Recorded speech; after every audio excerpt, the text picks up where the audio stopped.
BJP സംസ്ഥാന അധ്യക്ഷൻ K Surendran നയിക്കുന്ന പദയാത്ര കോഴിക്കോട് ലോക്സഭാ മണ്ഡലത്തിൽ പര്യടനം പൂർത്തിയാക്കി.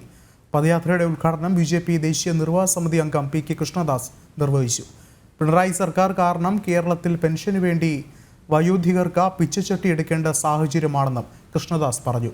ആയിരക്കണക്കിന് പ്രവർത്തകരാണ് കോഴിക്കോട് നടന്ന പദയാത്രയുടെ ഭാഗമായത്.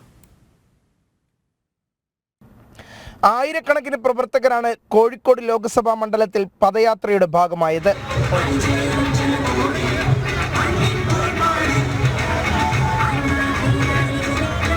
പദയാത്ര ഉദ്ഘാടനം ചെയ്ത ബിജെപി ദേശീയ നിർവാഹക സമിതി അംഗം പി കെ കൃഷ്ണദാസ് പിണറായി സർക്കാരിനെതിരെ രൂക്ഷ വിമർശനമാണ് ഉയർത്തിയത്.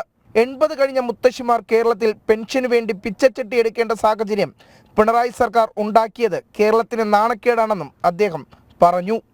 ഒരു സർക്കാരിനെതിരെ മുത്തശ്ശിമാർ സമരരംഗത്തിറങ്ങിയിട്ടില്ല. മുത്തശ്ശിമാർ 80 കഴിഞ്ഞ മുത്തശ്ശിമാർ ജീവിക്കാൻ വേണ്ടി, അന്നം കഴിക്കാൻ വേണ്ടി, മരുന്ന് വാങ്ങാൻ വേണ്ടി പിച്ചച്ചട്ടിയുമായി ഈ കേരളത്തിന്റെ മണ്ണിൽ തെരുവുതെണ്ടുന്നത് ഞാനും നിങ്ങളും കണ്ടതാണ് പ്രിയമുള്ളവരെ.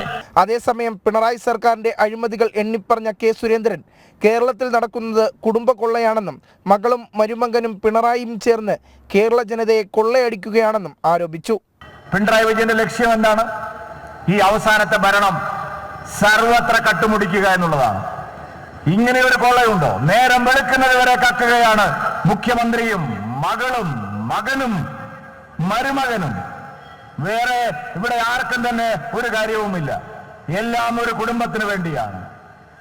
മകനെ നിനക്ക് വേണ്ടി എന്ന് പറഞ്ഞതുപോലെ മകളെ നിനക്ക് വേണ്ടി, മകനെ നിനക്ക് വേണ്ടി എന്നുള്ളതാണ് മുദ്രാവാക്യം പിണറായി വിജയന്റെ. നാളെ കേരള പദയാത്ര ആലത്തൂർ ലോക്സഭാ മണ്ഡലത്തിൽ പര്യടനം നടത്തും. ജനം, കോഴിക്കോട്.